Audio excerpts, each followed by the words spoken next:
Assalamualaikum warahmatullahi wabarakatuh. Salam satu Malaysia, salam Malaysia Madani. Kita ke udara pada petang ini untuk membicarakan isu-isu semasa. Hari ini tuan-tuan, kita dikejutkan dengan satu laporan yang sangat luar biasa. Bila mana Din Tompok sesedara hari ini mengeluarkan kenyataan bahawa beliau boleh menyelesaikan masalah beras dalam tempoh hanya 1 bulan. Saya nak tergelak tuan-tuan. Sebabnya kita tahu bahawa masalah Din Tompok ni menantu dia hilang pun dia tak boleh selesaikan. Apatah lagi masalah beras hilang dia boleh selesaikan dalam tempoh 1 bulan. Zaman dia tuan-tuan, ketika dia menjadi Perdana Menteri, bukan setakat beras, bukan setakat bawang, telur pun hilang. Pun dia tak boleh selesai. Hari ni macam-macam dia keluar kenyataan bila dah tak ada kuasa. Din Tompok ni bila bercakap selalu tak tengok cermin tuan-tuan. Ikut suka hati saja. Bila bercakap, nasihat saya pada Din Tompok ni, jika ada sebarang sidang media ataupun rancangan di platform media sosial seperti di Sinar Harian ataupun di mana-mana saja, pihak penganjur kena sediakan siap-siap cermin besar-besar letak depan Din Tompok ni. Jadi bila dia bercakap dan tengok cermin, mungkin dia fikir 18 kali tuan-tuan untuk bercakap sesuatu isu. Takut kena balik ke muka dia tuan-tuan. Pandai pula si Din Tompok ni, dia kata PN boleh selesaikan masalah beras hilang ataupun beras tak cukup dalam tempoh hanya 1 bulan. Dia pun dah jadi macam Sanusi juga ni tuan-tuan. Makin gila sekarang ni. Sibuk pasal blueprint The Greater Kedah lah. Tapi blueprint projek Terbengkalai pun dia abaikan. Sebelum kamu pergi jauh dan sarankan macam-macam cadangan untuk selesaikan masalah beras ni Din, lebih baik kamu minta PN buat satu kertas kerja khas mencari menantu kesayanganku. Itu baru betul. Menantu hilang pun tuan-tuan dia tak boleh selesaikan. Ada hati nak selesaikan masalah beras hilang dalam masa sebulan. Retorik dia ni dah sampai ke tahap dewa dah ni. Selain cari menantu, kamu pergi settle isu bersatu dulu. Kamu Presiden Bersatu, settle dulu isu pembubaran Bersatu Tenggara, isu Bersatu Kota Melaka, isu Bersatu Hulu Langat, isu Bendahari Bersatu Pahang letak jawatan, macam-macam lagi lah tuan-tuan masalah dalam Bersatu hari ni. Kamu sebenarnya sudah tak relevan untuk jadi ketua ni Din. No action, talk only. Peja bekas timbalan kamu pun kamu sanggup kencing. Kamu assign 5 calon lain untuk bertanding dan lawan Peja untuk jawatan naib Presiden Bersatu. Sedangkan kamu dan Hamzah tiada pertandingan. Tak kenanya tu. Nasib baiklah si Peja menang, kan? Kesimpulannya, kamu uruslah dulu diri kamu tu Din. Kes mahkamah, isu keluarga, isu parti kamu sendiri tu pun belum selesai. Nak selesaikan isu besar melibatkan rakyat pula, So berhentilah dari membuat kenyataan yang makan diri dan menampakkan kepura-puraan dan kebodohan kamu tu. Simpan sikit bodoh tu. Okey, ada soalan lain? Silakan. Kawan-kawan di TikTok kalau ada soalan, bolehlah ajukan soalan pada saya.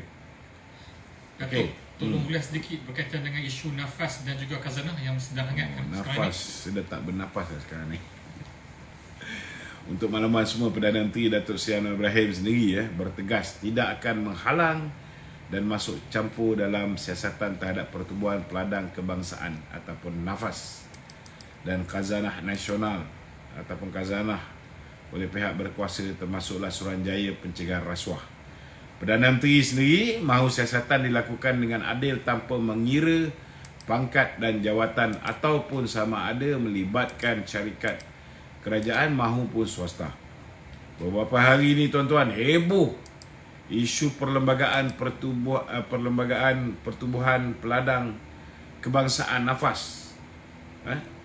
Walau ia badan yang bebas, tapi ia sebenarnya di bawah Kementerian Pertanian dan Keterjaminan Makanan. Baru-baru ni juga terdapat kes melibatkan Khazanah Nasional Berhad yang mana pengurusinya adalah Perdana Menteri sendiri. Tapi seperti saya katakan, Perdana Menteri memberi jaminan tidak akan halang siasatan kalau ada laporan. Kalau salah siasat, kalau salah daur. Kalau salah juga hukum. Ini Perdana Menteri cakap. Kan? SPRM juga telah memulakan siasatan berhubung kerugian pelaburan berjumlah 43.9 juta yang dialami Khazanah dan Permodalan Nasional Berhad PNB dalam Fashion Valet. Bibi Yusof lah ni tuan-tuan. Kan? Dalam hal ni, kita serahkan kepada pihak SPRM untuk menjalankan siasatan terhadap nafas dan dakwaan penglibatan kartel dalam pengedaran dan pembekalan kontrak baja padi. Bukan sikit tuan-tuan, banyak. Kan? Perdana Menteri sendiri turut rasa kecewa dan rasa tidak senang dengan kumpulan kartel di mana kumpulan ini cuba menjaga kelompok mereka sahaja, bukan menjaga kebajikan rakyat. Arahan Perdana Menteri kepada Jabatan Audit Negara sebelum ni untuk melakukan pengauditan terhadap 2,000 syarikat berkaitan kerajaan, GLC. Ini antara langkah tepat dan dapat menghindari daripada berlakunya ketirisan dana yang besar. InsyaAllah tuan-tuan, saya yakin di bawah pemerintahan Dato' Seri Anwar ini lebih banyak kepincangan akan didedahkan, lebih banyak rompakan-rompakan, samunan-samunan, sakawan-sakawan bakal terdedah. Saya nampak Ronald Kiandi dengan Ustaz Zawawi punggung dah panas dah tuan-tuan bila kartel yang terlibat dengan projek baja sampai 1.8 bilion sudah mula satu persatu diangkut oleh pihak SPRM. Okey, soalan lain silakan. Datuk, boleh ke Datuk ulas secara serius, bukan gurau Datuk, berkaitan dengan mimpi Hadi Awang bertemu dengan Rasulullah baru-baru ini. Banyak polemik yang telah dikeluarkan di media sosial. Jadi apa pandangan Datuk secara serius lah? Macam mana nak ulas Hadi Awang jumpa Rasulullah ni? Kita nak ulas secara serius. Sebab kenyataan tu pun agak melucukan dan meragukan. Tak apalah. Saya cubalah serius. Tambah sekali. Ini nak suruh jawab dari segi sudut agama. Sudut agama. Pertama sekali harus kita ketahui adakah boleh kita bermimpi bertemu Nabi Muhammad sallallahu alaihi wasallam dan jadikan mimpi tersebut sebagai hujah. Kita ni tuan-tuan sebagai orang Islam khasnya perlu faham dan yakin bahawa mimpi yang baik itu datangnya daripada Allah SWT. Sebagaimana hadis sahih dan ia boleh ditafsirkan dengan kebaikan kalau ditafsirkan dengan betul. Namun mimpi bukannya dalil dan mimpi tak boleh dijadikan hujah untuk sesuatu tindakan, termasuklah mimpi bertemu dengan baginda Rasulullah SAW. Kerana sebagaimana para ulama mujtahid boleh tersilap dalam ijtihad, maka demikianlah juga para pentafsir mimpi juga boleh tersilap. Bukan boleh suka-suka tafsir mimpi ni tuan-tuan. Saya nak berkongsi satu cerita di mana pernah seorang lelaki bertemu baginda Rasulullah SAW dan menceritakan mimpinya. Dalam masa yang sama ketika itu, Sayyidina Abu Bakar cuba mentafsirkannya, lalu Nabi Muhammad SAW bersabda, kamu betul sebahagian dan tersilap pada sebahagian yang lain. Ini hadis sahih tuan-tuan, hadis Bukhari. Boleh cek dalam kitab ni, hadis nombor 7,000. Dan dalam hadis riwayat Muslim pun ada keluar hadis nombor 2269. Bayangkanlah tuan-tuan, sekiranya Sayyidina Abu Bakar As-Siddiq pun boleh tersilap mentafsirkan mimpi yang baik, apatah lagi kalau setakat jadi ni tuan-tuan. Justru itulah mimpi tidak boleh dijadikan hujah dan dalil pada apa-apa tindakan. Apatah lagi kalau Bala Subramaniam jumpa Haji Hadi yang bertemu dengan Rasulullah. Gila.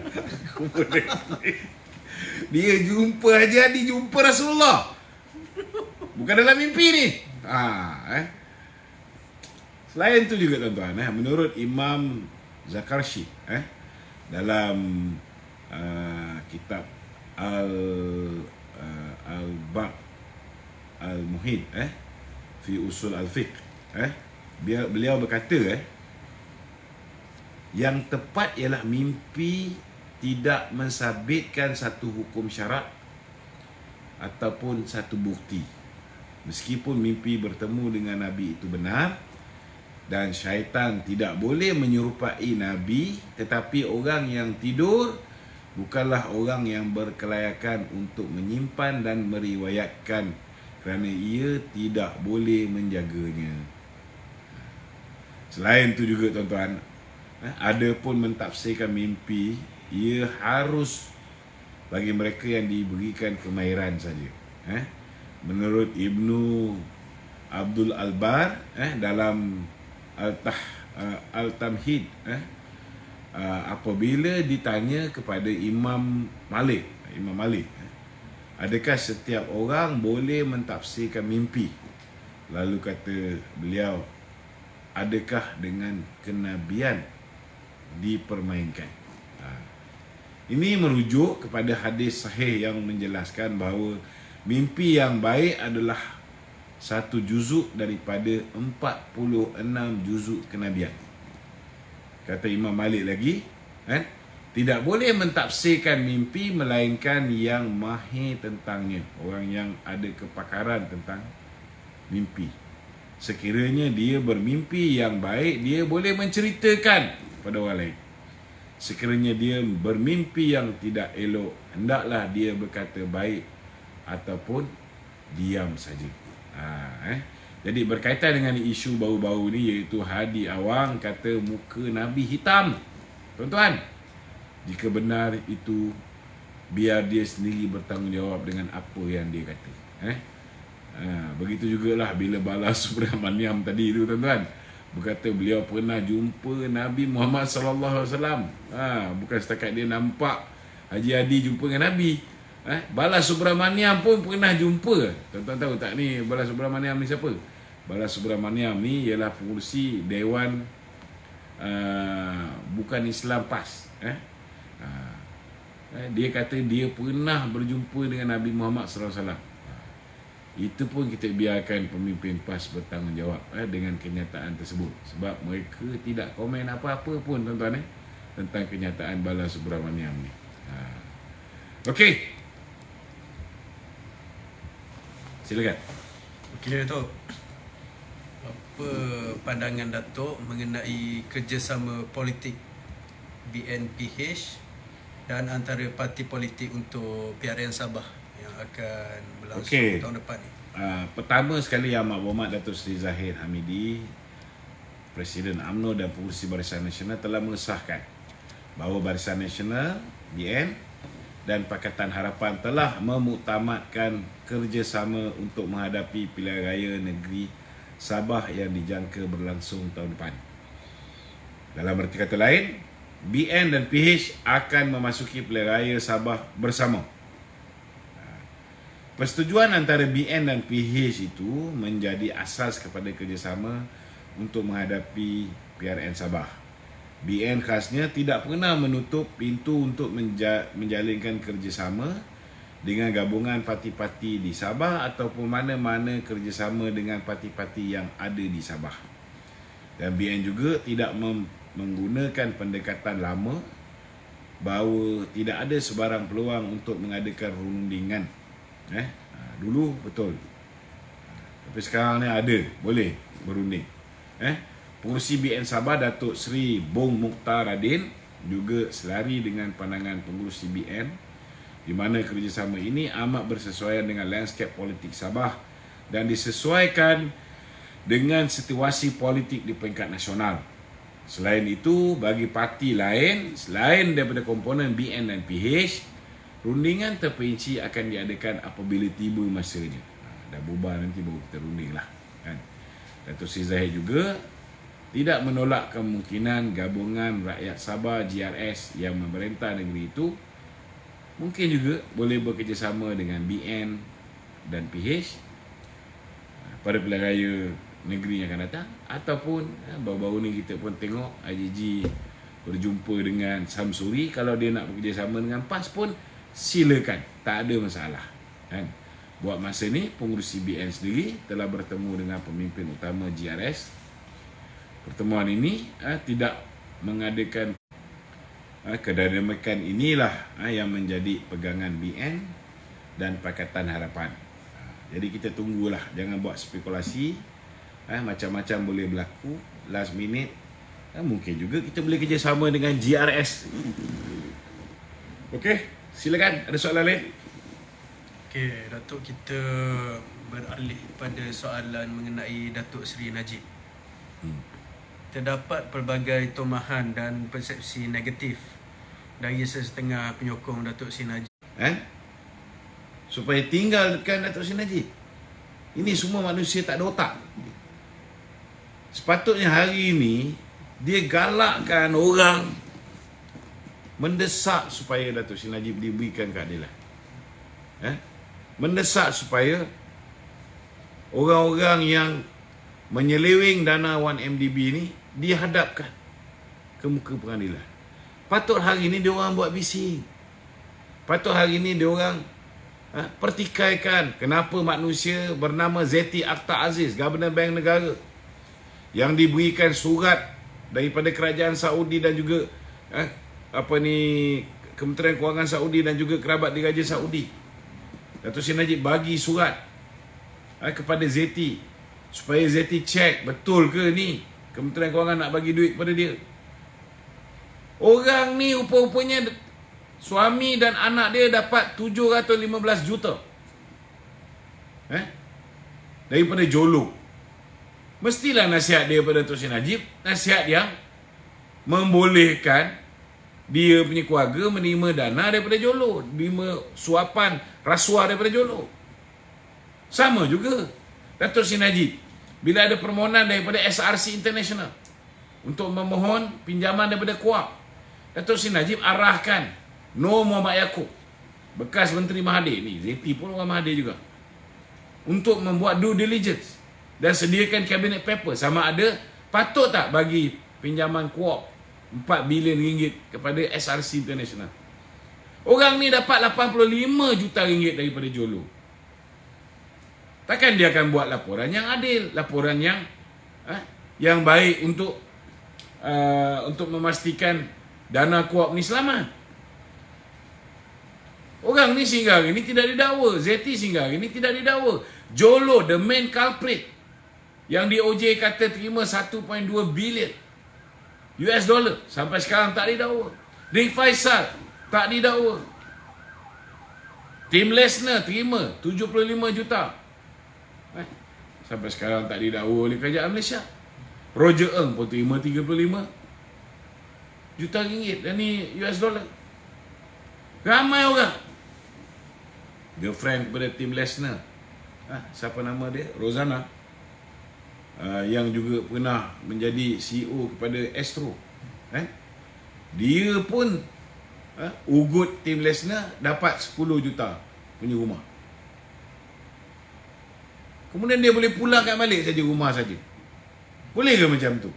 Sedangkan Datuk Seri Najib bersumpah dengan kalimah wallahi wa billahi wa tallahi hingga hari ini. Mana perginya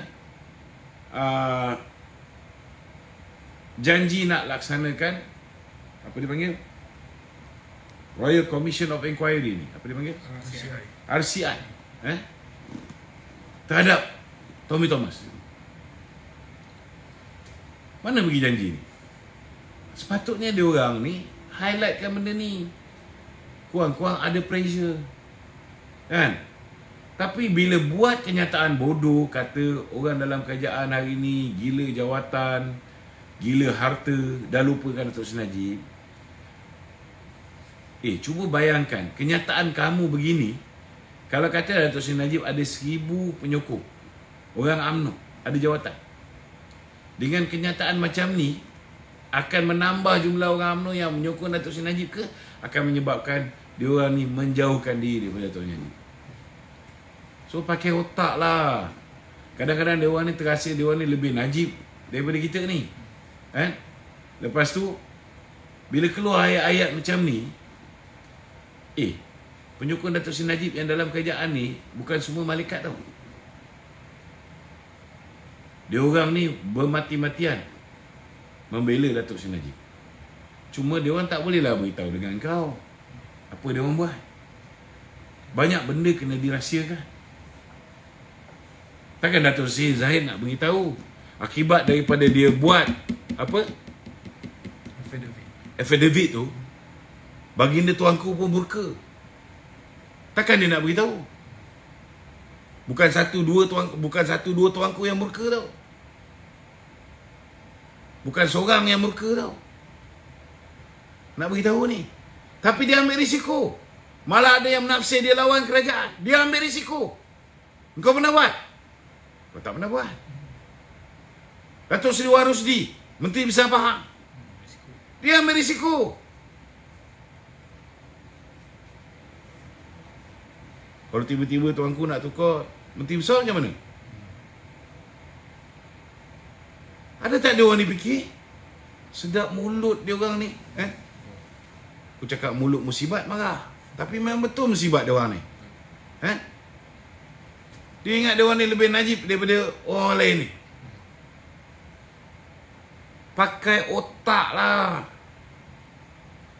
Pakai otak. Datuk Zahid ambil risiko. Warusdi ambil risiko. Ramai pemimpin UMNO buat kerja untuk bantu Datuk Seri Najib. Tapi bukan semua kita boleh cerita dekat live. Patut saya tak boleh cerita pun tentang benda ni. Tapi nak buat macam mana? Sebab pengikut-pengikut 1-2 kerat ni, kadang-kadang kebodohan dia orang ni memaksa kita kena cerita benda yang tak sepatutnya kita cerita. Hari ni orang yang bermati-matian untuk bela Tok Najib ni, dia orang maki. Kalau besok lusa dia orang dah tak boleh tahan. Kita bela, kita dah dimurkai, tuanku murka. Lepas tu orang UMNO yang pro Datuk Seri Najib ni pun bantai. Last sekali kata tak apalah, suka hati korang lah. Siapa nak bela Datuk Najib? Otak-otak dia orang ni, bila dia cakap orang yang ada jawatan dalam kerajaan, maknanya menteri-menteri dalam kerajaan, dia orang ada terfikir dah. Setidak-tidaknya atas usaha Datuk Zahid, Azalina dan kawan-kawan dalam menteri ni, kurang-kurang hari ni kita dapat lihat satu. Datuk Najib sepatutnya bila dia kena 12 tahun penjara dan 250 juta denda, 260 ke 250? 260 kan? Dia kena lalui 1/3 hukuman baru dia boleh mendapat pendengaran petisyen pengampunan diraja ni. Maknanya sepatutnya dia tunggu 4 tahun tau. Sepatutnya dia tunggu 4 tahun. Tapi tahun pertama je, setahun je, Datuk Seri Najib dah dapat potong queue. Berapa ramai orang tahanan dan banduan lain menunggu, tapi Datuk Seri Najib dapat potong queue. Tahun pertama dapat pengampunan, dapat masuk ke lembaga pengampunan. Kalau kita tidak ada kuasa politik ni, kalau ikut perangai-perangai bahalul ni, orang yang terasa dia lebih najib daripada Datuk Seri Najib sendiri, kalau ikut perangai dia orang ni, Datuk Zahid letak jawatan, Warusdi letak jawatan, semua yang menteri-menteri ni semua letak jawatan. Kalau dia orang ni semua letak jawatan, dia orang tidak ada kuasa politik, apa dia boleh bantu Datuk Seri Najib? Datuk Seri Najib boleh bebas cepat. Cuba pakai otak fikir. Adakah dengan laungan, oh hidup bosku, itu boleh membebaskan Datuk Seri Najib? Ataupun hantar kuih kat mahkamah setiap hari itu boleh membebaskan Datuk Seri Najib? Use your bloody brain lah. Use your bloody brain. Yang pasti apa yang kamu buat,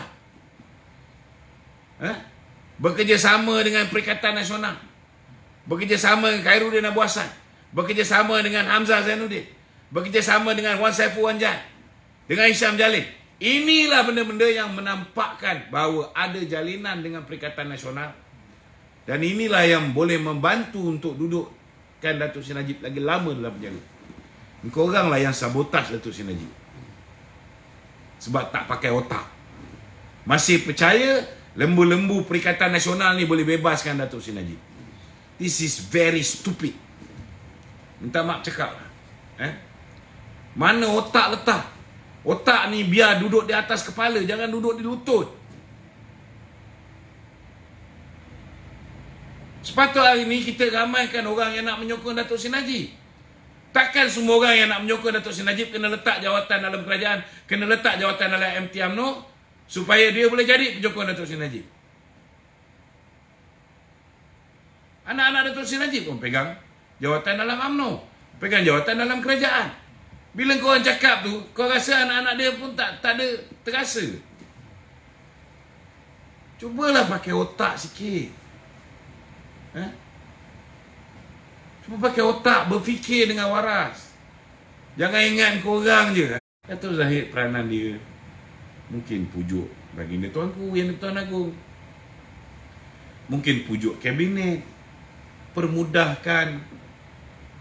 Sikit hari lagi kerajaan nak luluskan akta tahanan di rumah.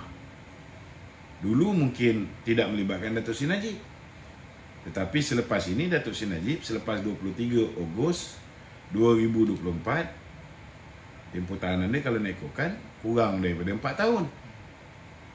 Kelayakan pertama tu dah ada, kan? Cuma dari segi kes-kes mahkamah dia yang lain belum selesai. Satu kes dah selesai.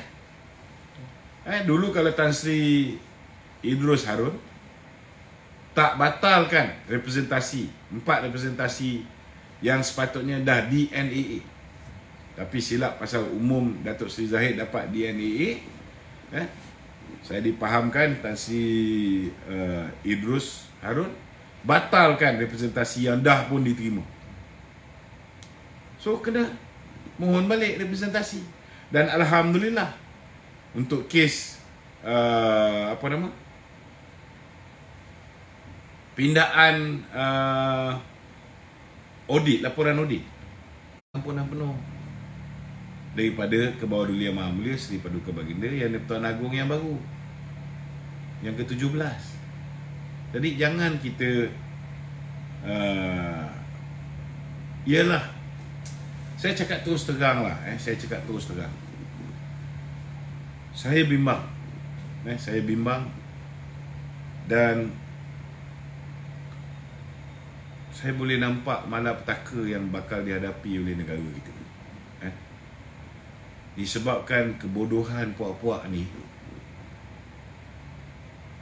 Malaysia ni mungkin akan berhadapan dengan malapetaka. Kenapa saya kata begitu? Sebabnya, ambil contoh lah. Pertama ni, puak dalam UMNO yang terasa dia ni lebih najib daripada kita.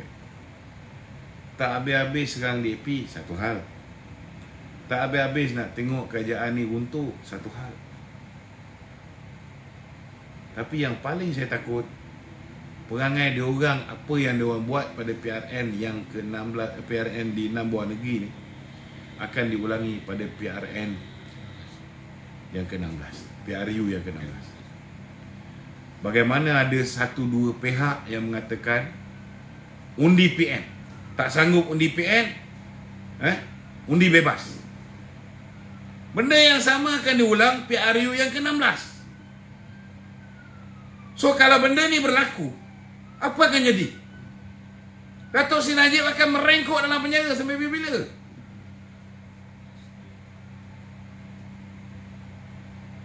Ini dia orang ni tak pakai otak fikir. Datuk Seri Najib yang akan jadi bangsa. Kita ni selamat lagi duduk di luar. Dia orang ada fikir tak? Bila dia memuncak tak puas hati kerana Datuk Seri Najib belum dapat pembelaan, dia tunggu pilihan raya je.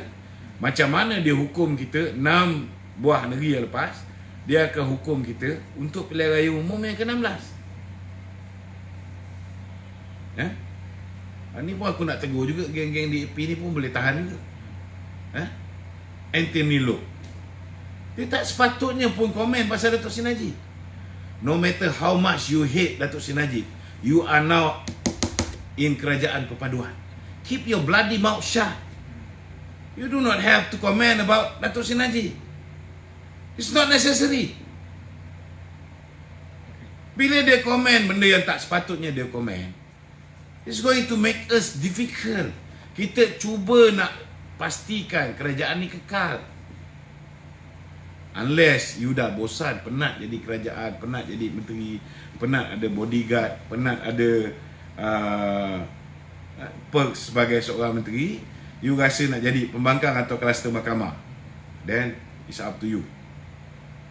But you are together with UMNO, and Datuk Seri Najib is part of UMNO. Please lah, please do not comment anything about Datuk Seri Najib, no matter how much you hate him. Ini pemimpin kami tu. Apa kamu cakap tu memberi kesan yang mendalam pada jiwa kita. Stop it. Raya pun sama. Lepas tu perempuan seorang lagi tu, apa nama dia, kan? What for? Kita faham Akmal, you sakit hati dengan Akmal, you bantai Akmal seorang. Kenapa nak bantai Datuk Najib? Nak cerita pasal Datuk Seri Najib bersalah dan sebagainya. Petugas, pasukan petugas khas mendapati Tommy Thomas dalam buku dia Justice in Wilderness telah langgar 17 kesalahan. Boleh didakwa di bawah Akta Suruhanjaya Pencegahan Rasuah, boleh didakwa di bawah Akta Hasutan, macam-macam. Kenapa dia orang tak cakap pasal Tommy Thomas? Kenapa dia? Kenapa dia? Sehingga hari ini kerajaan kabinet dah putuskan untuk buat RCI terhadap buku Tommy Thomas ni. Kenapa senyap? Okey, nak senyap. Tapi dalam kes Datuk Najib pun tutuplah mulut. Kita dah duduk dalam satu kapal. Belajarlah melalui kesilapan yang lepas, kan? Belajar melalui kesilapan yang lepas. Jangan ungkit balik. Belajar melalui kesilapan yang lepas. Benda yang kita tak perlu komen, jangan komen. You marah dengan Akmal, you balonlah Akmal. You balon Datuk Seri Najib yang tak ada kena-mengena pun dengan Akmal. Buat apa? Bukan Akmal ni ambil instruction daripada Datuk Seri Najib. You marah dengan Hisham Jalil. Hisham Jalil nak jumpa Datuk Seri Najib 3 kali. Datuk Najib tak nak jumpa. Tak ada kaitan dengan Datuk Najib. You tak puas hati dengan puak-puak ni, you bantai lah dia orang. Kenapa nak bantai orang yang duduk dalam penjara? Kalau kita dah start, bila you bantai Datuk Najib, kita akan start pertahan Datuk Najib. Last kali suasana tak kondusif. Last kali kita bergaduh sesama kita. Last kali kerajaan ni runtuh.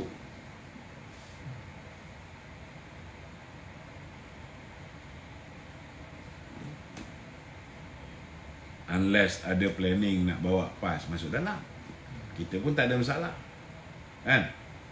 Kalau nak bawa PAS masuk dalam, bawa, no problem, kan? Setidak-tidaknya PAS boleh menyucikan DAP. Kan? Tapi kena ingat, kalau dulu pilihan raya lepas 97%, Masyarakat Cina sokong DAP. Kalau mereka berkawan balik dengan PAS, mereka mungkin akan beralih pergi MCA balik. Jangan lupa tu. Bagi kita tak ada masalah. Kita pun pernah jadi pembangkang, bukan tak pernah. Tetapi kalau ada niat nak lihat kerjasama yang baik antara BN, PH, kerajaan perpaduan yang lain, please stop giving any comments about Datuk Seri Najib. Macam mana kita cuba untuk elak komen pasal Lim Kit Siang, pasal Lim Guan Eng, kebobrokan yang lepas, janji-janji yang lepas, we avoid from saying all those kind of things. Please, cuba elakkan. Sebab kita nak berkawan lama. Bila nak berkawan ni, kena buat cara nak berkawan, kan? Tak boleh berkawan dalam masa yang sama you libas kawan. Akmal tu kita pun dah tahulah dia dengan Isyamuddin Tun Nusib. Jadi kita jangan bazir masa. Kita anggap je lah, biarlah dia. Dia kepala dia. Apa dia cakap tu tidak mewakili parti kita. Jadi jangan belasah parti, jangan belasah orang yang masih disayangi oleh parti kita. Okey, ada soalan lain?